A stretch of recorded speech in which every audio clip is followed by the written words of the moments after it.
नमस्कार दोस्तों, आज हम बात करेंगे cell cycle and cell division की। ये वन शॉट वीडियो रहेगा। एनसीईआरटी की हर एक लाइन क्लियर होगी। तो स्टार्ट करते हैं cell cycle and cell division. All organism develop from division of single cell. जितने भी ऑर्गेनिज्म हैं वो कहाँ से डेवलप होते हैं? एक सिंगल सेल के डिवीजन से। एक सिंगल सेल के डिवीजन से सारे ऑर्गेनिज्म डेवलप होते हैं।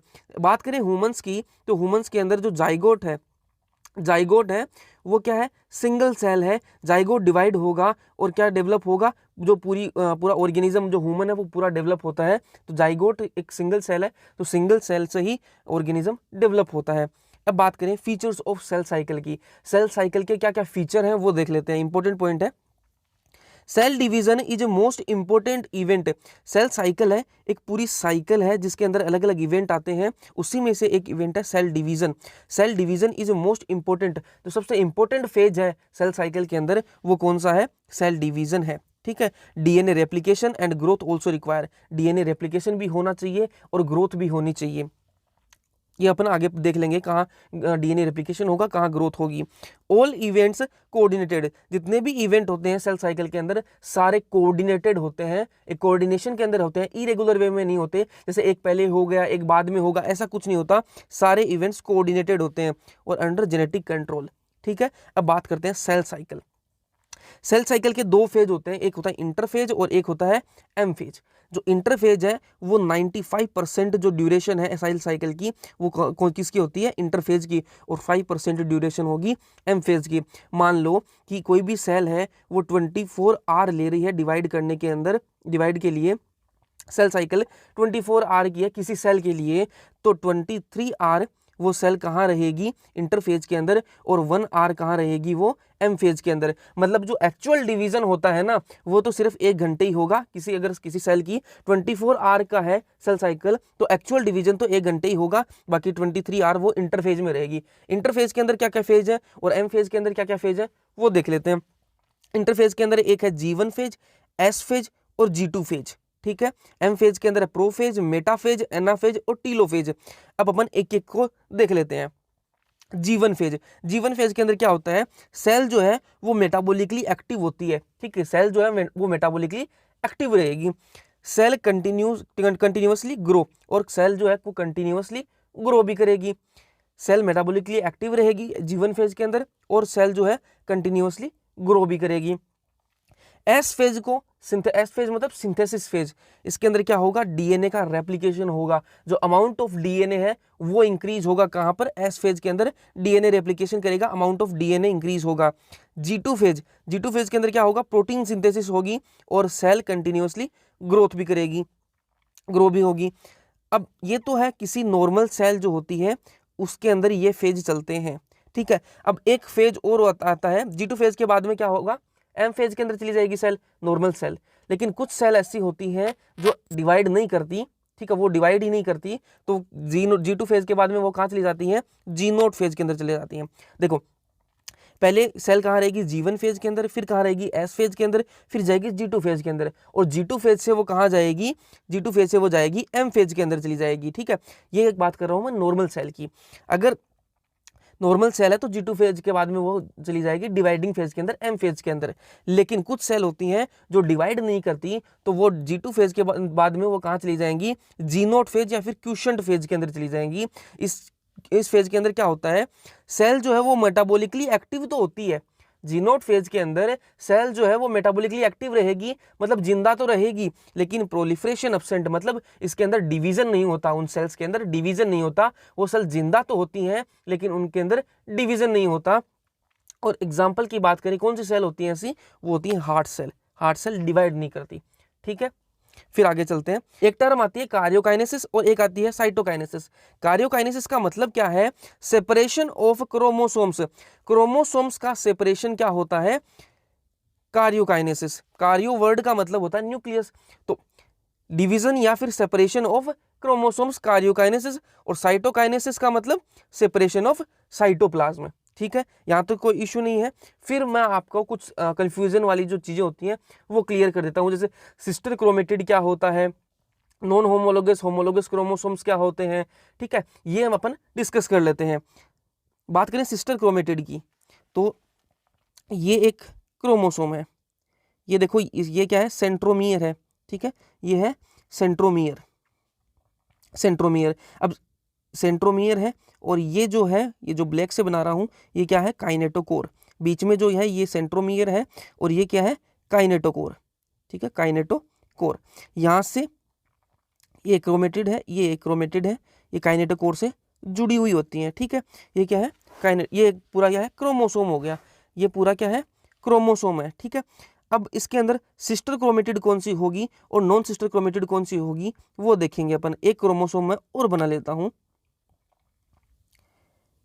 ठीक है, सेम ऐसे ही ये सेंट्रोमियर है, इसके अंदर भी काइनेटोकोर होगा, ठीक है। ये एक इसकी क्रोमेटिड हो गई, ये एक क्रोमेटिड हो गई, ठीक है।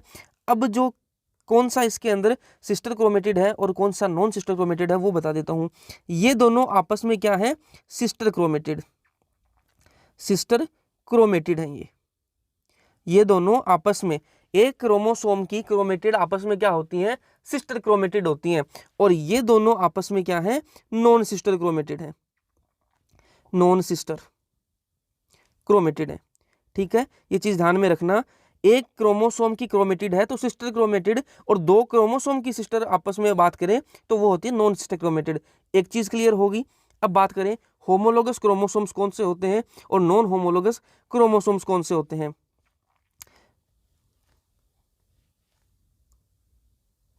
ये एक क्रोमोसोम है, ठीक है, और ये अलग क्रोमोसोम है, दो क्रोमोसोम ये हैं और दो क्रोमोसोम ये हैं।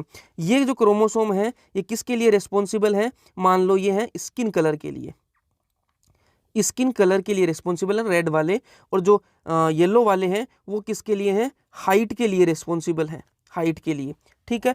अब ये दोनों जो हैं आपस में क्या है, होमोलोगस क्रोमोसोम है। दोनों किसके लिए रिस्पॉन्सिबल है, स्किन के लिए, स्किन कलर के लिए रिस्पॉन्सिबल है। तो ये दोनों आपस में क्या है, होमोलोगस क्रोमोसोम है।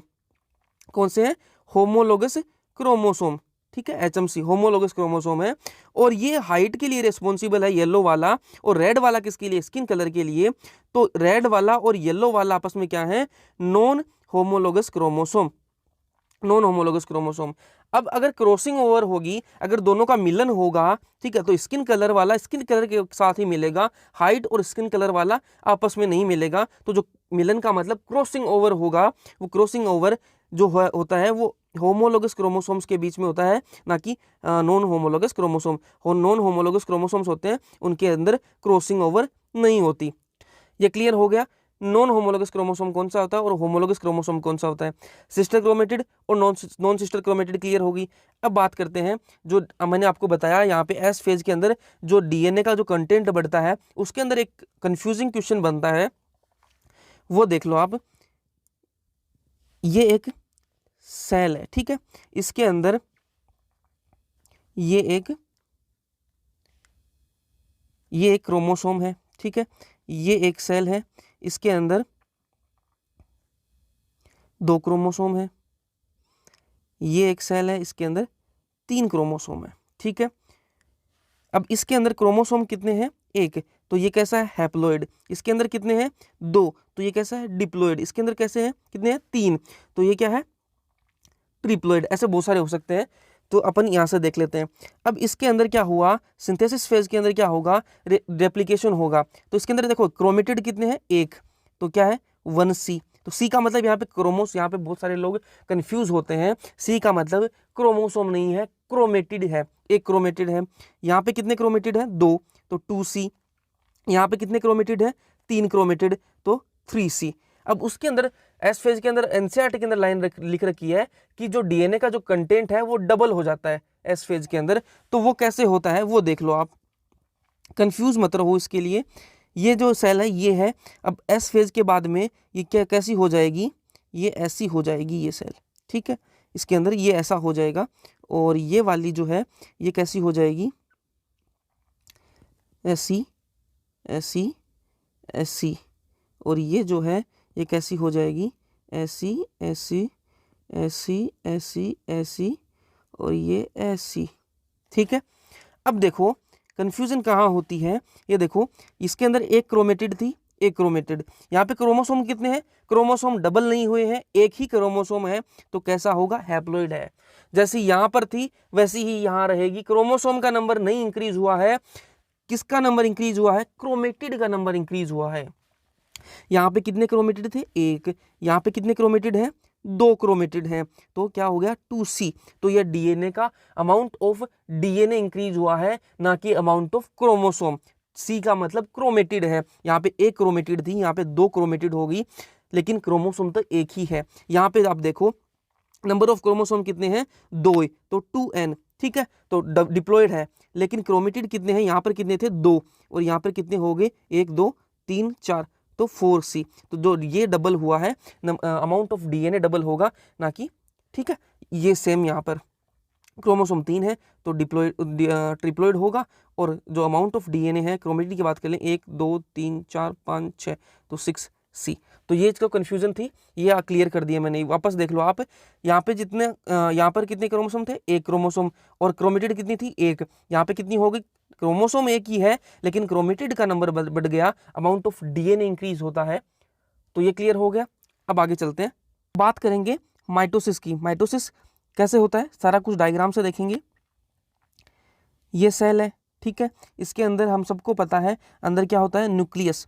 तो ये क्या है, न्यूक्लियर मेम्ब्रेन है, और न्यूक्लियर मेम्ब्रेन के अंदर क्या है, जेनेटिक मटेरियल है। जेनेटिक मटेरियल है, ये अंदर से क्या है, उलझा हुआ है जेनेटिक मटेरियल। और बाहर क्या प्रेजेंट है, साइटोप्लाज्म है, और साइटोप्लाज्म के अंदर क्या है, सेल ऑर्गेनल, जैसे एंडोप्लाज्मिक रेटिकुलम हो गया, गोल्जी बॉडी हो गई, ये सारी क्या है, बार है। ये तो बेसिक सेल है अपनी। अब क्या होगा इसके अंदर, इसके अंदर क्या होगा, ये जो सेल, ये जो न्यूक्लियर मेम्ब्रेन है, ये क्या होगी, डिसअपियर होनी स्टार्ट हो जाएगी। न्यूक्लियर मेम्ब्रेन डिसअपियर होने लगेगी, न्यूक्लियर मेम्ब्रेन डिसअपियर होने लगेगी। गोल्जी बॉडी, एंडोप्लाज्मिक रेटिकुलम, ये जो सेल ऑर्गेनल है, ये भी डिसअपियर होने लगेंगे। और क्या होगा, जो सेल अंदर जो क्रोमोसोम्स हैं वो दिखने लग जाएंगे। क्रोमोसोम्स जो हैं वो दिखने लग जाएंगे, यहाँ पर जो क्रोमोसोम्स हैं वो दिखने लग जाएंगे, ठीक है। ये कौन सी स्टेज है, प्रोफेज। तो ध्यान में रखना, प्रोफेज के अंदर क्या क्या होता है, जो न्यूक्लियर मेम्ब्रेन है, न्यूक्लियर मेम्ब्रेन है वो डिसअपियर होने लग जाती है, ठीक है। ईआर जो एंडोप्लाज्मिक रेटिकुलम वो डिसअपियर, मतलब जो सेल ऑर्गेनल है वो डिसअपियर होने लग जाते हैं प्रोफेज के अंदर, ठीक है। यहाँ पर क्या क्या है वो देख लेते हैं अपन। दो क्रोमोसोम है तो 2n, ठीक है, और एक क्रोमेटिड कितने, 1 2 3 4, 4 क्रोमेटिड है तो 4C, ठीक है। ये स्टेज होगी अपनी प्रोफेज। अब आगे चलते हैं, फिर प्रोफेज के बाद में जो स्टेज आती है वो आती है मेटाफेज। मेटाफेज, ठीक है। अब इसके अंदर मेटाफेज के अंदर क्या होता है, एक मेटाफेजिक प्लेट बन जाती है, ठीक है। Metaphasic plate, M4 metaphasic plate और M4 मेटाफेज, ठीक है। तो मेटाफेज के अंदर एक मेटाफेजिक प्लेट बन जाती है, मिडल के अंदर एक प्लेट सी बन जाती है, ये क्या है, मेटाफेज प्लेट, ठीक है। अब जो ये जो दोनों जो क्रोमोसोम हैं ये कहाँ पर आ जाएंगे, इस प्लेट पर अलाइन हो जाएंगे, मेटाफेज प्लेट पर अलाइन हो जाएंगे। कैसे,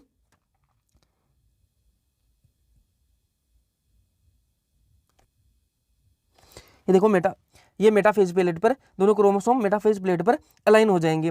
और एक चीज और है, यहाँ पर क्या बन जाएगा, स्पिंडल बनने लग जाएगा, ठीक है। स्पिंडल बनने लग जाएगा, स्पिंडल, ठीक है। और मेटाफेज प्लेट, ये जो मेटाफेज जो स्टेज होती है, ये कौन सी स्टेज है, मेटाफेज वाली स्टेज। और एनसीईआरटी के अंदर एक चीज लिख रखी है, अगर अपन को क्रोमोसोम की स्टडी करनी है तो बेस्ट जो स्टेज होती है वो कौन सी होती है, मेटाफेज। अब जो स्पिंडल यहाँ पर बने हुए हैं, यहाँ से फाइबर निकलेंगे, ठीक है, स्पिंडल फाइबर, ठीक है, जो कि कहाँ पर कनेक्ट होंगे, ये बीच में क्या था मैंने आपको बताया था, काइनेटोकोर होता है बीच के अंदर, ठीक है, जो कि डिस्क शेप का होता है। अब जो स्पिंडल फाइबर है वो कहाँ कनेक्ट होंगे, काइनेटोकोर से दोनों तरफ से। तो एक ये वाला जो है नीचे वाला, ये अपनी तरफ खींचेगा, ऊपर वाला अपनी तरफ खींचेगा इन दोनों को। तो अब जो नेक्स्ट स्टेज है वो कौन सी स्टेज आएगी, एनाफेज, ठीक है। एनाफेज स्टेज के अंदर क्या होगा, ये दोनों एक दूसरे की तरफ खींच रहे हैं, जो स्पिंडल है वो उन्होंने पकड़ लिया है क्रोमेटिड्स को, ठीक है, अब वो अपनी तरफ खींच रहे हैं। तो क्या होगा, कंडीशन कैसी बनेगी, ये है मेटाफेज प्लेट, अपनी लाइन खींच रखी है अपनी एक इमेजिनरी, यहाँ पे क्या है, स्पिंडल है, यहाँ पर भी स्पिंडल है। तो ये यहाँ से एक स्पिंडल फाइबर, यहाँ से भी स्पिंडल फाइबर निकल रहा है, ये जो क्रोमेटिड है उनको खींच रहे हैं अपनी तरफ। तो ये स्ट्रक्चर कुछ ऐसा सा बन जाएगा, और एक यहाँ से फाइबर भी निकल रहे हैं, और ये कहाँ से भी कुछ स्ट्रक्चर ऐसा सा बन जाएगा। ठीक है, तो ये एक तरफ से खींच रहे हैं दोनों। ये कौन सी स्टेज है? एनाफेज। ये कौन सा फेज है? एनाफेज। अब यहाँ पर देखो कितने थे क्रोमोसोम, कितने थे? 2, 2n, और कितने थे क्रोमेटिड, कितने थे? 4c। ठीक है, 4 थे क्रोमेटिड। यहाँ पर देखो आप कितने क्रोमेटिड कितने हैं? 4, तो 4c। लेकिन क्रोमोसोम कितने हैं? 1, 2, 3, 4। तो ये एक ध्यान में रखना, इसको आप ध्यान में रखना। जो एनाफेज आती है वहाँ पर कौन सी कंडीशन देखने को मिलती है? टेट्राप्लॉइडी देखने के लिए मिलती है एनाफेज के अंदर। ठीक है, जो नेक्स्ट स्टेज आती है वो कौन सी आती है? टीलोफेज। पहली थी प्रोफेज, दूसरी थी मेटाफेज, तीसरी एनाफेज, और चौथी टीलोफेज। टीलोफेज के अंदर क्या होगा? जो अपन ने प्रोफेज में किया था उसका जस्ट उल्टा होगा। प्रोफेज में अपन ने क्या किया था? न्यूक्लियर मेम्ब्रेन डिसअपियर हुई थी, और जो एंडोप्लाज्मिक रेटिकुलम जो सेल ऑर्गेनल थे वो डिसअपियर हुए थे। अब यहाँ पर क्या होगा? वो बनने स्टार्ट हो जाएंगे। ठीक है, यहाँ पर क्या होगा? वो बनने स्टार्ट हो जाएंगे। एक ये है अपने पास, एक ये है, और यहाँ पर क्या होगा? जो न्यूक्लियर मेम्ब्रेन है जो वो बनने स्टार्ट हो जाएंगे वापस।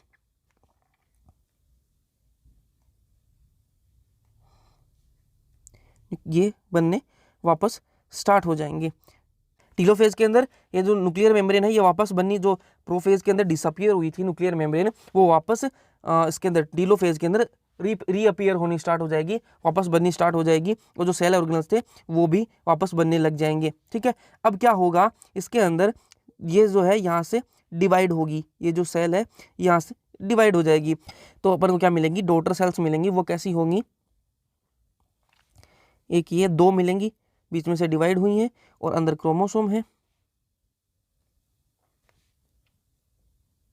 ठीक है, तो ये अपन देख लेते हैं स्टार्ट कहाँ से किया था अपन ने। यहाँ पर 2n थे और यहाँ पर 4c। तो इसके अंदर कितने हैं क्रोमेटिड? कितने हैं? 1 और 2, तो 2c। ठीक है, और क्रोमोसोम कितने हैं? 2n। ठीक है, तो जहाँ से अपन ने स्टार्ट किया था वहाँ पर कितने थे अपने पास? 2 क्रोमोसोम थे। तो कंडीशन कैसी है? डिप्लॉइड ही है। ठीक है, डिप्लॉइडी कैसी है? डिप्लॉइड से स्टार्ट किया था, डिप्लॉइड ही है।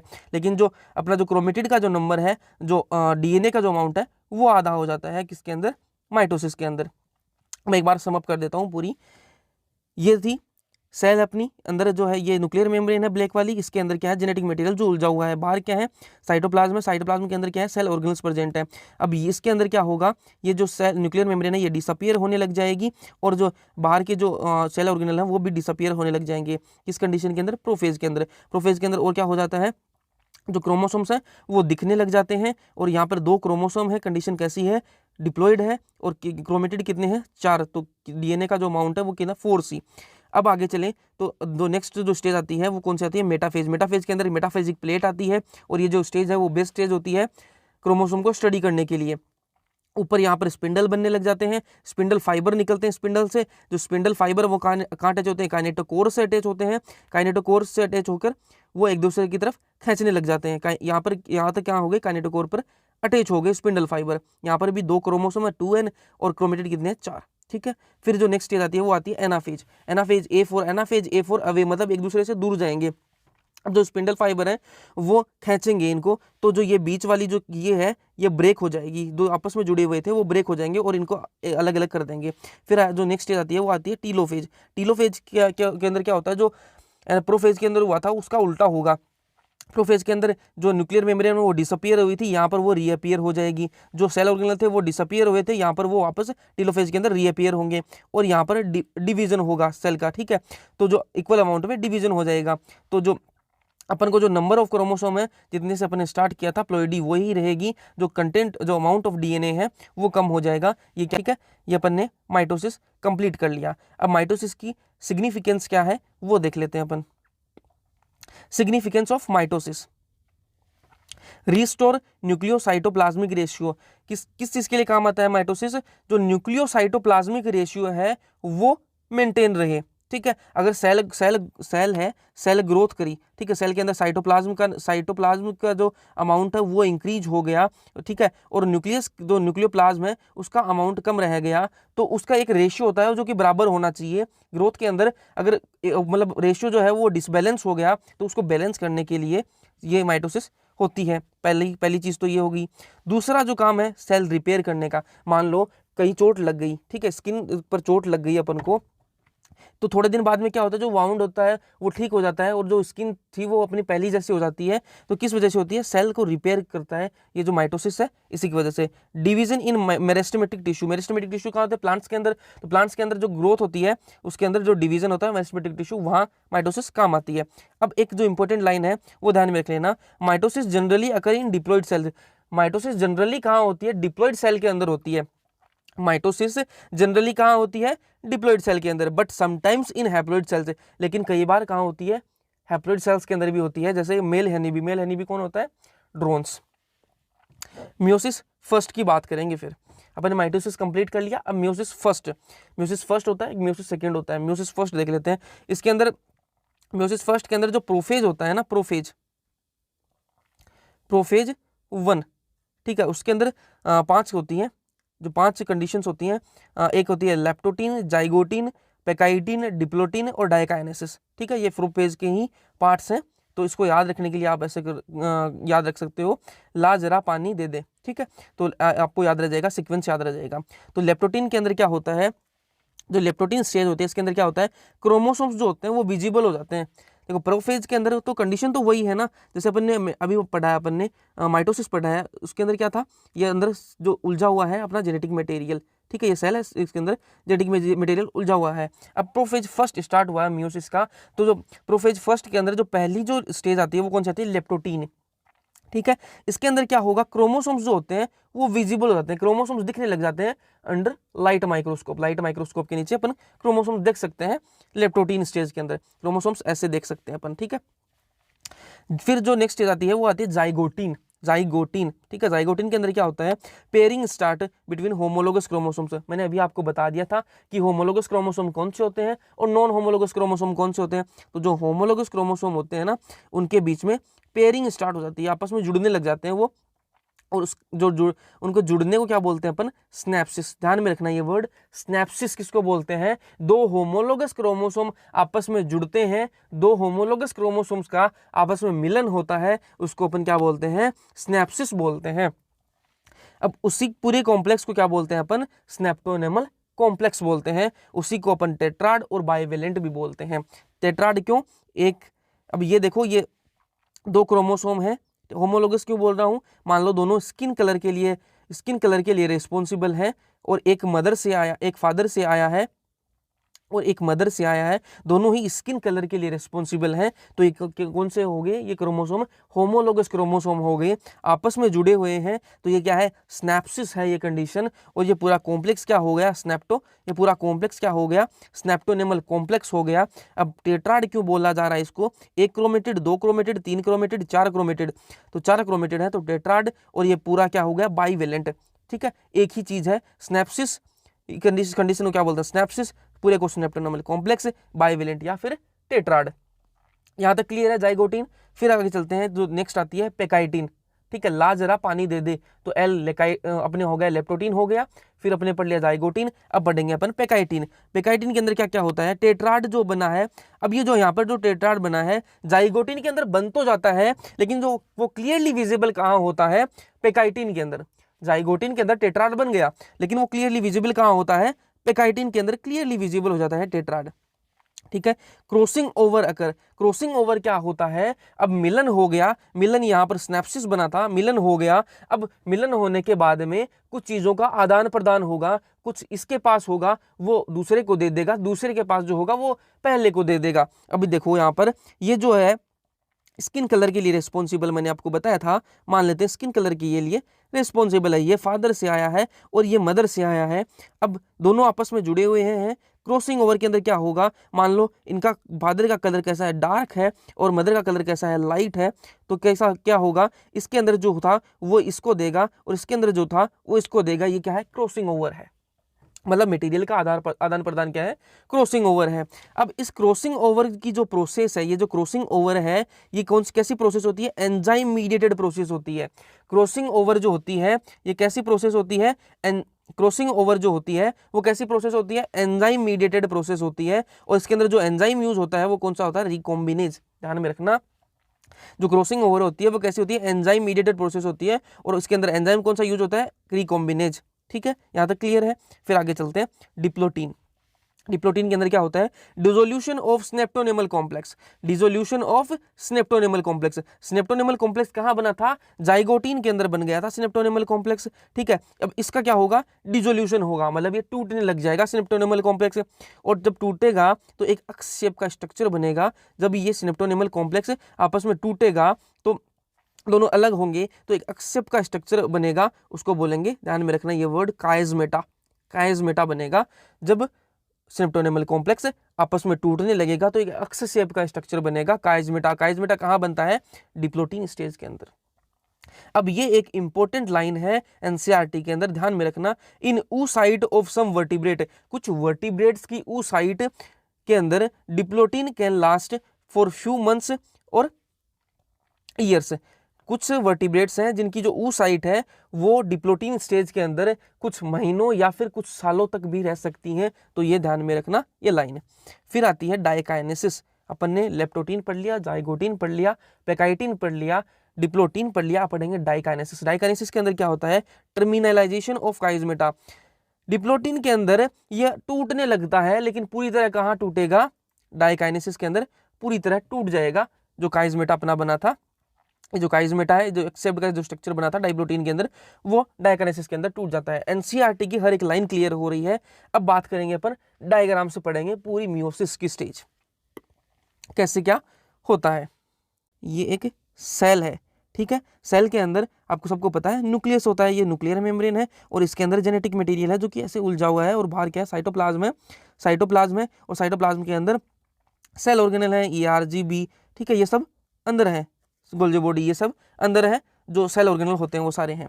ठीक है, फिर अपन चलेंगे आगे, उसके अंदर क्या होगा, ये जो है जितने भी हैं जो सेल ऑर्गेनल है वो डिसअपियर होने लग जाएंगे, न्यूक्लियर मेम्ब्रेन है वो डिसअपियर होने लग जाएगी, और जो क्रोमोसोम्स हैं वो दिखने लग जाएंगे। तो कैसी कंडीशन बनेगी, कंडीशंस कुछ ऐसी बनेगी, कंडीशन कुछ ऐसी बनेगी, ऐसे ऐसे ऐसे, ये बन गया अपना क्रोमोसोम। ठीक है, ये कौन सी स्टेज है, प्रोफेज 1, P1 लिख रहा हूं मैं यहाँ पर, प्रोफेज 1। अब इसके अंदर देखो क्रोमोसोम कितने हैं, कितने क्रोमोसोम है, 2 क्रोमोसोम है, तो कौन सी कैसी स्टेज होगी, कैसा है, ये डिप्लॉयड है। और इसके अंदर क्रोमेटिड कितने हैं, 4 क्रोमेटिड है, तो 4C। ठीक है, इसके बाद में कौन सी स्टेज आती है, अपन को पता है, मेटाफेज। प्रोफेज 1 के बाद में मेटाफेज 1 आएगी, तो ये अपना हो गया, और ये अपना मेटाफेज 1 M1 हो गया। ठीक है, मेटाफेज 1 हुआ है, तो इसके अंदर क्या है, मेटाफेजिक प्लेट आ गई। मेटाफेजिक प्लेट के अलोंग क्या हो जाएंगे, जो क्रोमोसोम्स हैं अपने वो अरेंज हो जाएंगे कुछ इस प्रकार।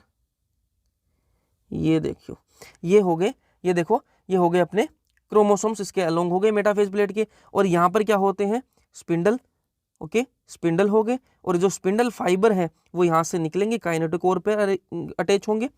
ठीक है, और इसको अपनी तरफ खींचने लग जाएंगे। स्पिंडल्स जो हैं वो काइनेटोकोर पर अटैच हुए हैं, देखो अलोंग, इसके मेटाफेज के अलोंग, मेटाफेजिक जो प्लेट है ये क्या है, मेटाफेजिक प्लेट है, इसके अलोंग अपने क्रोमोसोम्स हैं वो अरेंज हो गए। अब ये क्या है, स्पिंडल है, स्पिंडल से क्या निकलेंगे, स्पिंडल फाइबर, और वो काइनेटोकोर पर अटैच हुए हैं, और ये अब अपनी तरफ खींचेंगे। अब जो नेक्स्ट स्टेज है वो कौन सी आएगी, एनाफेज 1। तो कैसी कंडीशन होगी, ये है, इसके अंदर ये अपनी इमेजिनरी लाइन है, और यहाँ पर क्या है अपना स्पिंडल, मान लो यहाँ पर अपना स्पिंडल है, और कैसा जो कंडीशन है वो कैसी आएगी, ये अपना क्रोमोसोम हो गया, ओके, और ये अपना स्पिंडल फाइबर, इसको पकड़ रखा है इसने, अपनी तरफ खींच लिया पूरी तरफ इसने, ये क्रोमोसोम है अपना, और ये स्पिंडल फाइबर। ठीक है, अब ये जो कंडीशन है यहाँ पर देखो आप, अपन गिन लेते हैं कितने क्रोमोसोम है, 2 क्रोमोसोम है इसके अंदर, तो 2N, और कितने हैं क्रोमेटिड, कितने हैं 4, तो 4C। अब सेम इसके अंदर यहाँ पर देखो कितने क्रोमोसोम है, 2, तो 2n, और क्रोमेटिड कितने 4, तो 4C। तो यहाँ पर भी देख लो ये कौन सी है, एनाफेज 1 है, ठीक है। स्टेज कौन सी है, एनाफेज 1। यहाँ पर भी कितने क्रोमोसोम है, 2 क्रोमोसोम है, तो 2n, और कितने क्रोमेटिड है 4, तो 4C, ठीक है। फिर जो नेक्स्ट स्टेज आती है अपनी वो कौन सी है, टीलोफेज, प्रोफेज, मेटाफेज और एनाफेज। एनाफेज 1 के बाद में कौन सी आएगी, टीलोफेज 1। तो इसके अंदर होता क्या है, ये हो गया, और यहाँ पर अपना क्या है, क्रोमोसोम, यहाँ पर अपना हो गया क्रोमोसोम कुछ इस प्रकार, अपना क्रोमोसोम हो गया। और जो प्रोफेज का उल्टा क्या होता है, टीलोफेज। और इसके अंदर क्या होगा, यहाँ पर जो सेल अपनी सेल ऑर्गेनल्स और जो न्यूक्लियर मेम्ब्रेन जो डिसअपीयर हुए थे प्रोफेज 1 के अंदर, वो सारे रीअपीयर होने लग जाएंगे कहाँ पर, टीलोफेज 1 के अंदर। ये कौन सी स्टेज है, टीलोफेज 1 है। इसके अंदर क्या होंगे, वापस रीअपीयर होने लग जाएंगे। ये अपनी न्यूक्लियर मेम्ब्रेन आ गई और ये अपने सेल ऑर्गेनल्स वापस आ गई। अब ये यहाँ पर क्या होगा, इसके अंदर डिवीजन होगा, अलग अलग हो जाएंगी दोनों सेल। टीलोफेज के अंदर 2 डॉटर सेल बनेंगी यहाँ पर, और कैसा क्या बन जाएगा, ये देखो ये एक सेल हो गई, इसके अंदर ये क्रोमोसोम है, ये दूसरी सेल है, और इसके अंदर ये क्रोमोसोम है, ठीक है। अब देखो आपने स्टार्ट यहां से किया था, तो यहाँ पर कितने क्रोमोसोम थे, 2 क्रोमोसोम थे अपन ने जहां पर स्टार्ट किया था। अब कितने हैं हमारे पास, 1 क्रोमोसोम है इसके अंदर, तो कैसा होगा n, इसके अंदर भी n। क्रोमेटिड कितने हैं, 2C।